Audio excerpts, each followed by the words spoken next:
और at last आज का हमारे पास लेक्चर नंबर 9 है कंटिन्यूड होम्योस्टासिस का। होम्योस्टासिस का अगर प्रीवियसली हम रिकॉल करें तो प्रीवियसली हमने urinary system of a man start कर चुके थे, जिसके अंदर हमने किडनी को कम्प्लीटली डिस्क्राइब कर लिया था। किडनी हम समझ भी चुके थे कि किडनी हमारे पास क्या काम करती है, कैसे उसका मैकेनिज्म्स ऑपरेट करते हैं, किडनी के अंदर क्या ऑर्गन्स हमारे पास क्या हमारे पास मैकेनिज्म्स मौजूद होते हैं। देर आर नेफ्रॉन्स हमारे पास मौजूद होते हैं किडनीज के अंदर, जो हमारे पास यूरिन प्रोड्यूस करने का बहुत ही एक इम्पोर्टेंट की रोल प्ले करते हैं। और उसके अंदर किस तरीके से हमारे पास स्टेप बाय स्टेप प्रोसेसेस होते हैं, जिसके जरिए एंड प्रोडक्ट हमारे पास एक्सक्रीटरी वेस्ट निकलता है, जो कि यूरिन हमारे पास होता है। इसके अंदर हमारे पास जो बेसिक प्रोसेसेस हमने पढ़े थे, दैट वाज अल्ट्रा फिल्ट्रेशन। हमने पढ़ लिया था कि अल्ट्रा फिल्ट्रेशन कहाँ होती है, क्या मकसद होता है होने का। रीअब्जॉर्प्शन हमने देख ली थी कि वो किन वेन्स के थ्रू और किस तरीके से और क्या चीज़ें कहाँ कहाँ रीअब्जॉर्ब होती हैं। थर्ड चीज़ हमने देखी थी ट्यूबुलर सिक्रीशन की। ट्यूबुलर सिक्रीशन भी हमने डिस्कस कर लिया था। ट्यूबुलर सिक्रीशन का कॉन्सेप्ट कि उससे हमारे पास यूरिन जो है वो और कॉन्सेंट्रेटेड किस तरीके से बनता है। और लास्टली हमने काउंटर करंट एक्सचेंज भी डिस्कस कर लिया था। ये दो तरीके के काउंटर करंट एक्सचेंज हमारे पास नेफ्रॉन्स के अंदर मौजूद होते हैं, एक लूप ऑफ हेनले के पास होता है और एक हमारे पास वेजा रेक्टा के अंदर होता है। तो ये सारी चीजें हम डिस्कस कर चुके थे। अब जो हमारे पास डिस्कस करने के लिए रह गया है वो ये है कि किडनी हमारे पास जो होती है उसने किस तरीके से बॉडी के अंदर अडेप्ट किया हुआ है in relation to homeostasis. Homeostasis का मकसद क्या होता है, कोई भी चीज अगर ऊपर नीचे हो रही है तो उसको वापस से नॉर्मल स्टेट की तरफ लेकर आना। वो अगर कोई चीज एबनॉर्मली काम कर रही है, कुछ ज्यादा काम कर रही है, बहुत कम काम कर रही है, तो उसको वापस से नॉर्मल स्टेज की तरफ लेकर आना, ये काम होम्योस्टैसिस का होता है। तो किडनी अगर ऐसा कोई काम गलत कर देती है तो किडनी को मेंटेन कराने के लिए क्या चीजें हमारे पास होती हैं और बॉडी के अंदर जो हॉर्मोन्स हमारे पास होते हैं उनका किडनी के ऊपर किस तरीके से क्या इफेक्ट पड़ता है और किन कंडीशंस के अंदर क्या इफेक्ट वो प्रोड्यूस कराते हैं किडनी के ऊपर इन रिलेशन विद होम्योस्टैसिस। तो ये चीज आज हम पढ़ेंगे। इसके अंदर हमारे पास क्या है, किडनी हमारे पास जो किडनी का स्ट्रक्चर होता है, it is adapted to the natural habitat of animals. For example mammals that must conserve water do so by passing more concentrated urine. The degrees of concentration of urine is determined by the length of the loop of Henle. Generally, longer length of the loop of Henle causes higher concentration of salts in the medulla, which is ultimately related to higher rate of osmosis of water from the collecting duct. अच्छा, इसके अंदर हमारे पास एक basic चीज जो discuss करने की है वो ये है कि किडनी का जो स्ट्रक्चर होता है वो इंसानों के और मैमल्स के जानवरों से रिलेटेड जो है उनके हिसाब से अडेप्ट हुआ होता है। अडेप्ट का मुराद ये होता है कि वो स्ट्रक्चर जो होता है वो किसी भी कंडीशन में काम करने के लिए सूटेबल होता है, कि वो उसको कोई सी भी कंडीशन दी जाए और वो स्ट्रक्चर अपना काम आसानी से करेगा। ये चीज हमारे पास है। ये चीज ऐसा क्यों होता है हमारे पास? फॉर एग्जाम्पल हमारे पास अगर कोई किडनी होती है तो उसके अंदर ऑब्वियस सी बात है हमारे पास नेफ्रॉन। अब नेफ्रॉन के अंदर जो हमारे पास लूप ऑफ हेनले मौजूद होता है ना, वो दो तरीके के लूप ऑफ हेनले हमारे पास मौजूद होते हैं। मैं एक चीज आपको बना के दिखा रहा हूँ, मैं दो एरियाज बना रहा हूँ। ये एरिया मेरे पास है कॉर्टेक्स का, ठीक है, जो किडनी के अंदर जो पिरामिड के अंदर जो कंडीशन होती है। और एक एरिया होता है मेडुला, ठीक हो गया। यहाँ पे मेरे पास पेल्विस है, ये मेरे पास पेल्विस है, इसको, ये तो पेल्विस हो गया, ठीक है। अच्छा, अब मेरे पास जो नेफ्रॉन स्टार्ट होता है, वो नेफ्रॉन स्टार्ट कहाँ से होता है? वो नेफ्रॉन स्टार्ट होता है कॉर्टेक्स के अंदर से, ठीक है। हमें पता है जो बोमैन्स कैप्सूल होता है, ग्लोमेरुलस जो होता है, वो पूरा का पूरा आता है नेफ्रॉन्स के अंदर। दूसरा जो हमारे पास ये है, ये हमारे पास आ जाता है प्रॉक्सिमल कन्वोल्यूटेड ट्यूब्यूल। इसका थोड़ा सा पार्ट हमारे पास कॉर्टेक्स में होता है और बाकी का पार्ट इसका मेडुला के अंदर होता है। फिर उसके बाद हमारे पास आता है लूप ऑफ हेनले, और उसके बाद वो डिस्टल के अंदर डिवाइड हो जाता है, और फिर वो सारा का सारा कलेक्टिंग डक्ट के अंदर चला जाता है। ये चीज तो हमने बेसिक पढ़ी हुई है, ठीक हो गया। अब हमारी बॉडी किस हिसाब से इसके अंदर अडेप्ट हुई हुई है कि अगर हम ज्यादा पानी पीते हैं, ठीक है, तो ज्यादा पानी पीने का मकसद हमारे पास ये चीज होगी कि हमारा यूरिन जो होता है वो कम कॉन्सेंट्रेटेड सेक्रेट आउट होगा, ठीक है, कम कॉन्सेंट्रेटेड एक्सक्रीट होगा। वो डाइल्यूट होगा हमारा यूरिन। क्यों? क्योंकि हम बहुत ज्यादा पानी पी रहे हैं, हमें इतनी रिक्वायरमेंट नहीं है पानी की, लेकिन हम ज्यादा पानी पी रहे हैं, तो हमारी किडनी क्या करेगी? कम पानी रीअब्सॉर्ब करेगी। हमारी किडनी क्या करेगी? कम पानी रीअब्सॉर्ब करेगी, ताकि ज्यादा से ज्यादा पानी एक्सक्रीट हो जाए, क्योंकि हम अपनी जरूरत से ज्यादा पानी पी रहे हैं। लेकिन अगर कोई ऐसा जानवर है, रेगिस्तान में अगर कोई जानवर, तो वो जितना भी पानी पिएगा उसको तो ऑलरेडी कम पानी मिलना है, तो वो जितना भी पानी पिएगा उसको उस पानी को संभाल के रखना है। वो ये पानी लूज करने की उसमें हैसियत में है ही नहीं। वो ये रिस्क ले ही नहीं सकता कि उसका पानी जो है वो यूरिन की फॉर्म में एक्सक्रीट आउट हो जाए।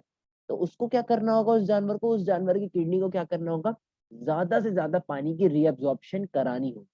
तो जितना पानी रीअब्सॉर्ब होगा उतना यूरिन क्या हो जाएगा, कॉन्सेंट्रेटेड हो जाएगा हमारे पास। अगर किसी सोल्यूशन के अंदर पानी ज्यादा होता है तो वो डाइल्यूट होता है, अगर उस सोल्यूशन के अंदर पानी कम होता है तो वो कॉन्सेंट्रेटेड हो जाता है। अब हमारे यूरिन के अंदर वाटर होता है, यूरिया होता है, यूरिक एसिड होता है, तरह तरह के सॉल्यूट्स होते हैं, और वाटर हमारे पास मेजर सॉल्वेंट होता है। तो वाटर अगर हमारे पास हमारे यूरिन में ज्यादा होता है तो हमारे यूरिन डाइल्यूट कहलाया जाता है, ठीक है, क्योंकि उसके अंदर वाटर ज्यादा है। और अगर हमारे यूरिन के अंदर वाटर कम होता है तो वो कॉन्सेंट्रेटेड कहलाया जाता है। क्यों? क्योंकि उसके अंदर वाटर कम होता है। तो यही मैंने एग्जाम्पल बताया कि अगर इंसानों की बात करी जाए और वो ज्यादा पानी पी रहे हैं, ठीक है, फॉर एग्जाम्पल अगर सर्दियों की एग्जाम्पल की जाए, तो सर्दियों के अंदर इंसान पानी ज्यादा अगर पी ले तो उसको पानी की इतनी नीड नहीं होती। क्यों? क्योंकि ना उसे गर्मी लग रही है, ना उसे पसीना आ रहा है, ना वो इतना कोई एक्सरसाइज काम कर रहा है कि उसे पानी की इतनी रिक्वायरमेंट हो। तो उसकी बॉडी के अंदर पानी की रिक्वायरमेंट नॉर्मल सी होती है। अगर थोड़ा कम भी हो पानी तो चलेगा उसकी बॉडी। तो इंसान की किडनी कैसे अडेप्ट कर लेती है कि उसको ज्यादा से ज्यादा पानी रीअब्सॉर्ब नहीं कराना होता। तो किडनी क्या बोलती है कि भाई पानी अगर एक्सक्रीट हो रहा है तो हो जाए, कोई बात नहीं, पानी दोबारा आ जाएगा। लेकिन यही चीज अगर मैं कंपेयर करूं किसी जानवर के साथ जो कि डेजर्ट में होता है, सहरा में जो जानवर होते हैं, उनको क्या करना होगा, उनको बहुत थोड़ा सा पानी मिलेगा, बहुत टाइम के बाद थोड़ा सा पानी मिलेगा, तो उनको वो सारा पानी पी के सारा का सारा अपनी बॉडी के अंदर रखना होगा। क्यों? क्योंकि उन्हें पानी की तो रिक्वायरमेंट है और पानी उन्हें और मिलेगा नहीं। तो इसलिए उनकी किडनी कैसे अडेप्टिव हुई होती है कि वो पानी को एक्सक्रीट आउट नहीं होने देती। तो उनकी किडनी क्या कर रही होती है कि वो पानी को रोक के रखती है और रीअब्सॉर्ब करा लेती है सारा का सारा, तो उनका यूरिन ऑटोमेटिकली कॉन्सेंट्रेटेड प्रोड्यूस होता है। ये दो तरीकों से होता है हमारे पास। दो तरीकों से कैसे होता है, हमारे पास दो तरीके के नेफ्रॉन, दो तरीके के लूप ऑफ हेनले मौजूद होते हैं। ऑलरेडी तो हमारे पास दो तरीके के नेफ्रॉन्स होते हैं, लेकिन उन दो नेफ्रॉन्स के अंदर हमारे पास फर्क होता है उनके लूप ऑफ हेनले पे। तो वो दो नेफ्रॉन्स के नाम हमारे पास क्या होते हैं, एक हमारे पास होता है कॉर्टिकल नेफ्रॉन, कॉर्टिकल नेफ्रॉन, और दूसरी चीज ये हमारे पास हो गया, एक हो गया कॉर्टिकल नेफ्रॉन, ठीक है। और दूसरा जो हमारे पास होता है वो हमारे पास होता है जक्स्टा मेड्युलरी नेफ्रॉन। ये हमारे पास दो टाइप्स के नेफ्रॉन होते हैं जो कि किडनीज के अंदर पाए जाते हैं, ठीक है, हर जानवर की किडनीज के अंदर ये पाए जाते हैं। इन दोनों नेफ्रॉन्स के अंदर फर्क क्या होता है, इन दोनों नेफ्रॉन्स के अंदर काम करने का तरीका बिल्कुल सेम होता है, इन दोनों का स्ट्रक्चर भी सेम होता है। इन दोनों के अंदर जो पार्ट्स होते हैं ना, ग्लोमेरुलस आया, प्रोक्सिमल कन्वोल्यूट ट्यूब्यूल आया, लूप ऑफ एनले आया, डीसीटी आया और कलेक्टिंग डक्ट आ गया, ये सारी चीजें सेम होती हैं इनके अंदर। बस इनका जो फर्क होता है ना, वो इनके लूप ऑफ एनले में फर्क आता है। इनके लूप ऑफ एनले में फर्क क्या आता है, नेचुरली हमने क्या पढ़ा कि लूप ऑफ एनले क्या चीज होती है, एक लूप होता है हमारे पास ऐसा, इसके अंदर क्या हो रहा होता है कि जो हमारे पास सॉल्ट्स होते हैं ना, आयन्स हो गए और सॉल्ट्स हो गए, वो हमारे पास बाहर निकलते जाते हैं।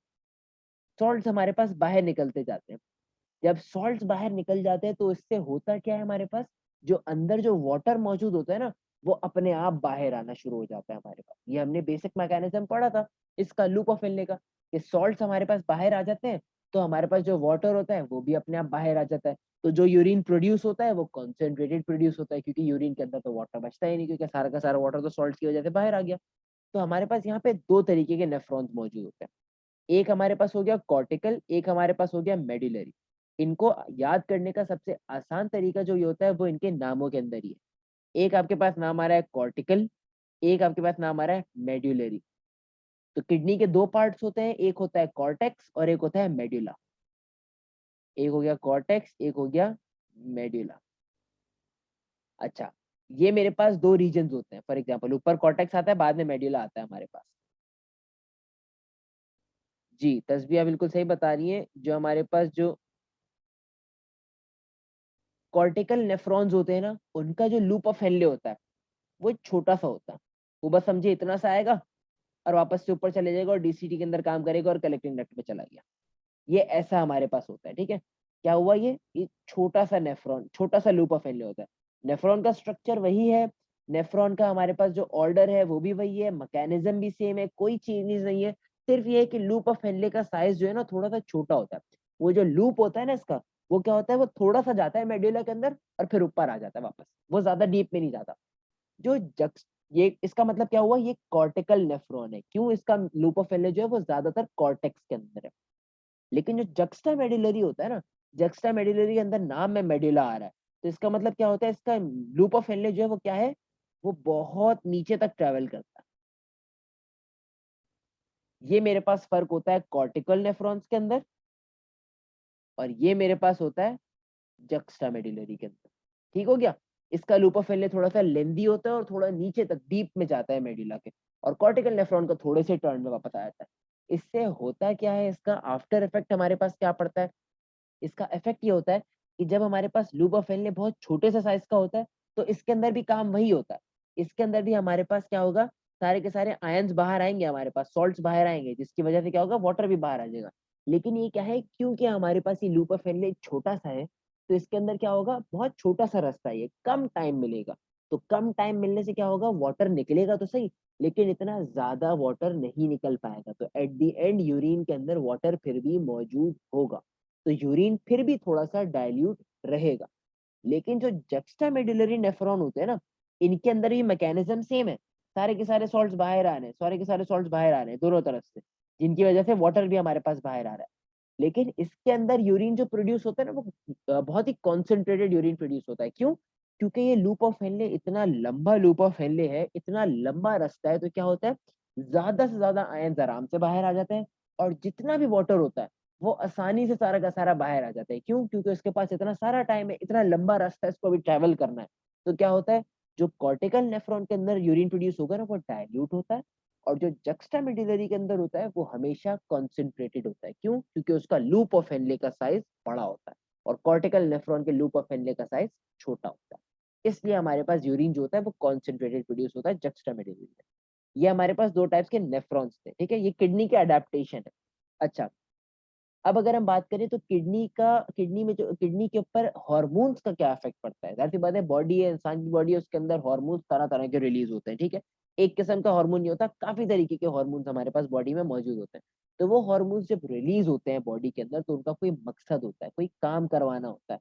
तो उन हार्मोन्स का, ऐसे कौन से हार्मोन्स हैं जो किडनी के ऊपर आके असर करते हैं हमारे पास, तो वो हार्मोन्स हमारे पास, बेसिकली जो हार्मोन्स हमारे पास है जिनका हम डिस्कशन करेंगे, वो हमारे पास है एडीएच, एंटी डायूरेटिक हार्मोन, या फिर उसका नाम होता है वेजोप्रेसिन। दोनों नाम से हम इन्हें बुला सकते हैं, फंक्शन दोनों का सेम है, नाम अलग अलग है।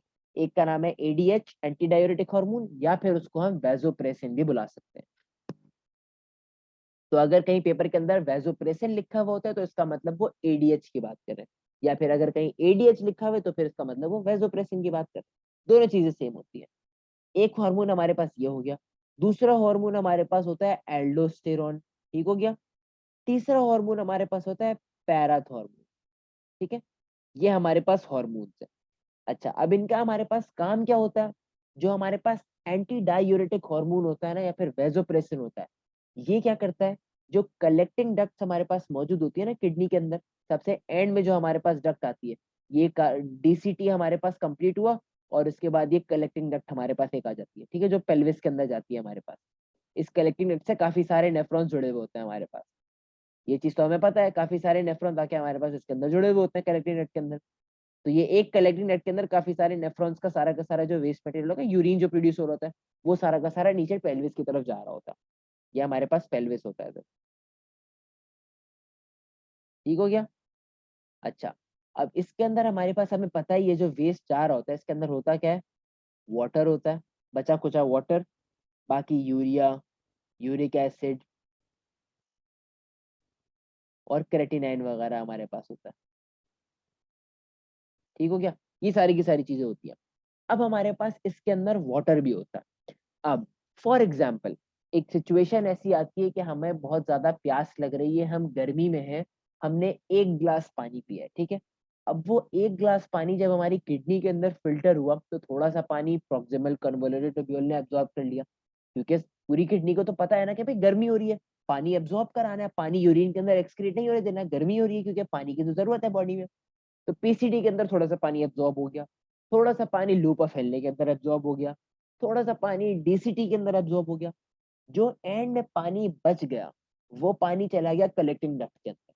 अब होना तो उसूलन ये चाहिए ना कि भाई जब एक दफा चीज कलेक्टिंग डक्ट के अंदर चली गई तो इससे क्या होगा, हमारे पास अब तो कोई रास्ता है ही नहीं रीअब्सॉर्ब करने का, क्योंकि कलेक्टिंग डक्ट के आसपास भी मेरे पास कैपिलरीज होती है लेकिन वो रीअब्सॉर्ब नहीं करती, क्योंकि कलेक्टिंग डक्ट के अंदर किसी चीज का आने का मतलब ये है कि बस अब वो चीज जाएगी सीधा एक्सक्रीशन के अंदर, वो चीज वापस से रीअब्सॉर्ब नहीं करनी। कलेक्टिंग डक्ट के अंदर वो चीज आ गई तो इसका मतलब वो चीज अब जाया होगी, वो एक्सक्रीट होगी वो चीज। तो अब क्योंकि वाटर हमारे पास इस कलेक्टिंग डक्ट के अंदर आ गया, लेकिन हमें वाटर चाहिए क्योंकि हो रही है गर्मी, ठीक है, और बॉडी को रिक्वायरमेंट है पानी की। तो बॉडी ऐसे में क्या करती है, अब ये होम्योस्टैसिस की कंडीशन हमारे पास हो गई कि हमें पानी चाहिए ज्यादा, हमारी बॉडी के अंदर पानी है कम, क्यों, क्योंकि अब पानी जो है वो एक्सक्रीट होने वाला है कलेक्टिंग डक्ट के अंदर। तो हमारी बॉडी क्या करती है, होम्योस्टैसिस कराती है। होम्योस्टैसिस वो कैसे कराती है, वो पोस्टीरियर पिट्यूटरी ग्लैंड हमारे पास होता है, हमारे दिमाग में एक ग्लैंड होता है पोस्टीरियर पिट्यूटरी के नाम से, एक बड़ा सा पिट्यूटरी ग्लैंड हमारे पास होता है, ठीक है, दिमाग के बीच में होता है वो पिट्यूटरी ग्लैंड। वो पिट्यूटरी ग्लैंड हमारे पास क्या करता है, उसके अंदर पीछे की साइड से ना एक हार्मोन रिलीज होता है, उस हार्मोन का नाम हमारे पास होता है एडीएच। उस हार्मोन का नाम हमारे पास होता है एडीएच। उस हार्मोन का नाम हमारे पास हो गया एडीएच, ठीक है। अब वो एडीएच हमारे पास होता है, उस एडीएच की मैंने फुल फॉर्म आपको बताई, anti diuretic hormone. Diuretic hormone, इसकी डेफिनेशन आपको आगे चल के समझ आएगी जब आप सीनियर क्लासेस में जाएंगे यूनिवर्सिटी में, लेकिन फॉर द टाइम बिंग इसकी डेफिनेशन ये होती है कि एंटी डायूरेटिक हार्मोन। डायूरेटिक हमारे पास क्या चीज होती है, डायूरेटिक हमारे पास वो चीज होती है जो हमारे यूरिन का वॉल्यूम बढ़ा दे, जिससे हमारा यूरिन ज्यादा पास आउट होना शुरू हो जाए। तो हमारा यूरिन ज्यादा पास आउट किस सूरत में होता है, जब पानी ज्यादा होता है यूरिन के अंदर। तो डायूरेटिक अगर कोई गोलियां खाते हैं ना, अगर आप लोग किसी पेशेंट को ऐसे जानते हो जिसको डायबिटीज का मसला हो या फिर उसको किडनी का मसला हो, तो उनको डायूरेटिक्स दिए जाते हैं। डायूरेटिक से क्या होता है कि वो यूरिन बहुत ज्यादा प्रोड्यूस होता है। तो डायूरेटिक का मतलब तो ये हो गया कि वो चीज जो यूरिन ज्यादा प्रोड्यूस कराए, लेकिन हमारे पास हार्मोन क्या है, एंटी डायूरेटिक। एंटी डायूरेटिक, तो एंटी डायूरेटिक क्या काम कराएगा, डायूरेटिक ज्यादा वॉल्यूम प्रोड्यूस करा रहा था, एंटी डायूरेटिक क्या करेगा, यूरिन के वॉल्यूम को कम करा देगा, क्योंकि वो एंटी डायूरेटिक है। अब हमारी बॉडी के अंदर एंटी डायूरेटिक हार्मोन होता है, तो इसका मकसद हमारे पास क्या होता है भाई, यूरिन के वॉल्यूम को कम कराना है। ये रिलीज कब होता है हमारे पास, ये हमारे पास रिलीज तब होता है जब बॉडी के अंदर, जो मैंने सिनेरियो दिया ना आप लोगों को कि गर्मियां चल रही हैं, पानी जो है वो कलेक्टिंग डक्ट के अंदर एक्सक्रीट आउट होने वाला है, तो अब बॉडी को उस पानी को रोकना है, उस पानी को रीअब्सॉर्ब कराना है, कलेक्टिंग डक्ट के अंदर से उस पानी को रीअब्सॉर्ब कराना है। तो हमारी बॉडी क्या करती है, हमारी बॉडी उसको एंटी डायूरेटिक हार्मोन को रिलीज करती है दिमाग के अंदर से। वो एंटी डायूरेटिक हार्मोन यहाँ पे आता है कलेक्टिंग डक्ट के पास, ठीक है। कलेक्टिंग डक्ट के पास जब वो आता है तो तो वो कलेक्टिंग डक्ट के पास जब वो हार्मोन हमारे पास आता है, तो वो क्या करता है, यहाँ पे ना कलेक्टिंग डक्ट की वॉल्स के ऊपर चैनल्स बना देता है, जगह जगह सुराख कर देता है, समझो एक तरीके से। सुराख से मुराद यहाँ पे प्रोटीन के चैनल्स बना देता है, यहाँ जगह जगह गेट खोल देता है। तो इस गेट खोलने से हमारे पास क्या होता है, हमें ये तो पता है कि भाई कलेक्टिंग डक्ट के आसपास कैपिलरीज घूम रही है, ठीक है। अब उन कैपिलरीज के घूमने की वजह से ये क्या करता है, जब यहाँ पे गेट खोल देता है ना, तो क्या होता है, जो अंदर वाटर होता है ना, वो वाटर इन गेट से बाहर आना शुरू हो जाता है, सिर्फ वाटर। ये गेट सिर्फ क्या करेंगे, वाटर को अलाउ करते हैं बाहर आना, तो वो वाटर बाहर आना शुरू हो जाता है। तो जब तक ये वाटर, जब तक ये पूरा का पूरा मटेरियल पेल्विस तक पहुंचता है ना, सारा का सारा वाटर निकल चुका होता है बाहर।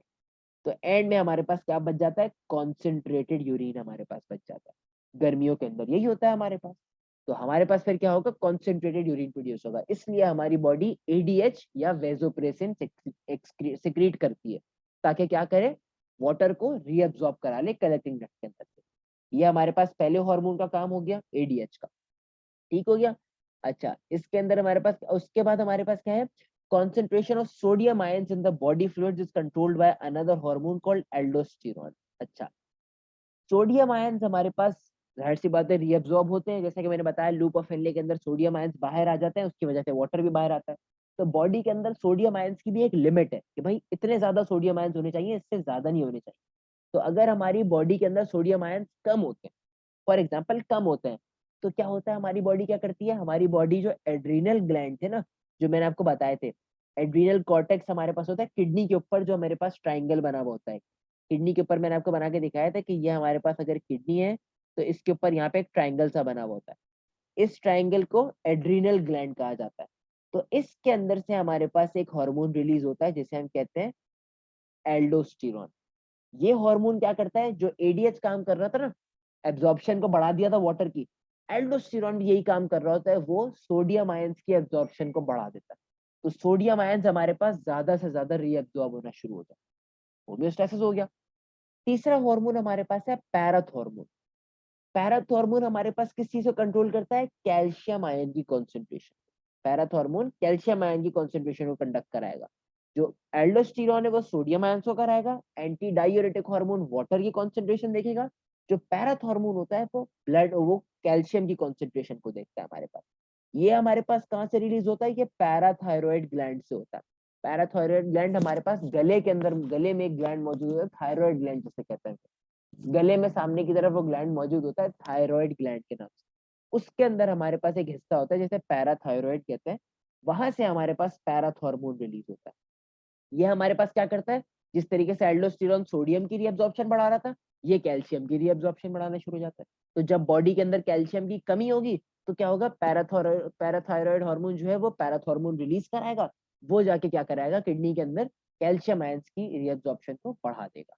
ये हमारे पास हो गया। अच्छा, इसके बाद हमारे पास है composition of urine and variation in the composition and significance. Urine जो होता है हमारे पास वो तकरीबन 95% वाटर हमारे पास मौजूद होता है। यूरिन जो होता है वो 95% वाटर होता है, और बाकी जो 5% बच जाता है ना, वो दूसरी चीजें हमारे पास होती हैं, सॉलिड जिसे हम कहेंगे। उसमें यूरिया आ गया, यूरिक एसिड आ गया, क्रेटिनाइन आ गया, सारी तरह तरह की चीजें हमारे पास, जितने भी आयंस वगैरह वो सब आ गए। 95% लेकिन वाटर होता है। अच्छा, the average values of various substances पर 100 centimetre cube of summarise in the table. अगर हम एक वैल्यू देखें, एक टेबल बनाए, अज्यूम करें कि हमारे पास 100 सेंटीमीटर क्यूब का हमारे पास वॉल्यूम यूरिन मौजूद है, तो उसके अंदर आइडियली आइडियली मुराद, जो नॉर्मली हमारे पास क्या क्या चीजें होनी चाहिए, वो वाटर 95% होना चाहिए। नॉर्मली नॉर्मल लोगों के यूरिन की अगर बात करी जाए, जिनको कोई बीमारी नहीं है, तो उनमें वाटर ज्यादा होना चाहिए 95%। प्रोटीन्स उसके अंदर एक भी नहीं होने चाहिए। ग्लूकोज उसके अंदर बिल्कुल भी नहीं होना चाहिए। यूरिया उसके अंदर 2% होना चाहिए। क्रेटिनाइन भी वेस्ट प्रोडक्ट है, वो भी हमारे पास 0.3 से 0.7 हो जाए। अमोनिया हमारे पास 0.3 से 0.7 है। यूरिक एसिड भी वेस्ट प्रोडक्ट है, 0.3। सोडियम हमारे पास आयन है, थोड़ा बहुत एक्सक्रीट होता है तो 0.3 हो गया वो भी। क्लोराइड भी हमारे पास एक्सक्रीट होता है तो वो भी 0.6। और बाकी थोड़े बहुत छोटे मोटे आयन्स हमारे पास मौजूद हैं, वो भी 0.47।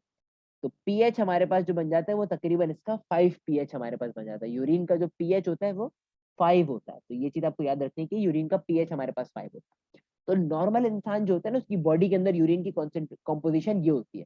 लेकिन अगर किसी को बीमारी है, फॉर एग्जाम्पल डायबिटीज किसी को अगर है, तो डायबिटीज को चेक करने का सबसे बड़ा तरीका यही होता है कि उसके यूरिन के अंदर आपको ग्लूकोज बहुत ज्यादा मिलेगा। डायबिटिक पेशेंट्स जो होते हैं उनके यूरिन के अंदर ग्लूकोज की कॉन्सेंट्रेशन जीरो नहीं होनी चाहिए, उनकी यूरिन की कॉन्सेंट्रेशन, ग्लूकोज की कॉन्सेंट्रेशन ज्यादा मौजूद होती है। क्यों? क्योंकि यूरिन के अंदर तो ग्लूकोज होना ही नहीं चाहिए। अगर किसी बंदे के यूरिन में ग्लूकोज आ रहा है तो इसका मतलब उस बंदे को डायबिटीज है, डायबिटिक है वो बंदा। ये हमारे पास एक चीज बहुत नोट करने की होती है। Kidney as osmoregulatory and excretory organ. Kidneys हमारे पास वाइटल रोल प्ले करती हैं ऑस्मोरेगुलेशन के अंदर। ऑस्मोरेगुलेशन से मुराद वो नाइट्रोजनस वेस्ट प्रोडक्ट्स जो हमारे पास होते हैं उनको एक्सक्रीशन भी कराया जाता है, और ऑस्मोरेगुलेशन भी बहुत अच्छे से मेंटेन करी जाती है। ऑस्मोरेगुलेशन मैंने चैप्टर के शुरू में ही बताया था कि ऑस्मोरेगुलेशन क्या होती है, वाटर की कॉन्सेंट्रेशन को मेंटेन करना हमारे पास। तो ऑस्मोरेगुलेशन भी हमारे पास हो रही है हॉर्मोन्स के जरिए, और हमारे पास नाइट्रोजनस वेस्ट चीजों की एक्सक्रीशन भी आसानी से हो रही है किडनी से। Its osmoregulatory role is regulated by ADH. Osmoregulatory role, water की कंसंट्रेशन कौन कंट्रोल करता है किडनी के अंदर, एडीएच हार्मोन कंट्रोल करता है। वो रिलीज कहाँ से होता है, पोस्टीरियर पिट्यूटरी ग्लैंड से रिलीज होता है। ठीक है, डिहाइड्रेशन कंडीशन के अंदर, जब आपको ज्यादा प्यास लग रही होती है। The reabsorption of water in kidney increase the influence of ADH. The excretory role of kidney has been discussed earlier. और किडनी का एक्सक्रीशन तो हमें पता ही है, किडनी किस तरीके से एक्सक्रीट आउट करती है यूरिन को, वो हम पहले ही डिस्कस कर चुके हैं। ये चीजें हमारे पास हो गई किडनी की कंप्लीट। नेक्स्ट क्लास के अंदर हम किडनी के प्रॉब्लम्स और किडनी के डिसऑर्डर्स और उनके रेमेडीज के ऊपर बात करेंगे कि किडनी के अंदर जो मसले मसाइल होते हैं लोगों में, जो किडनी के इश्यूज कौन कौन से हो सकते हैं कॉमन, और उनका हल क्या होता है, वो हम कल की क्लास में डिस्कस करेंगे।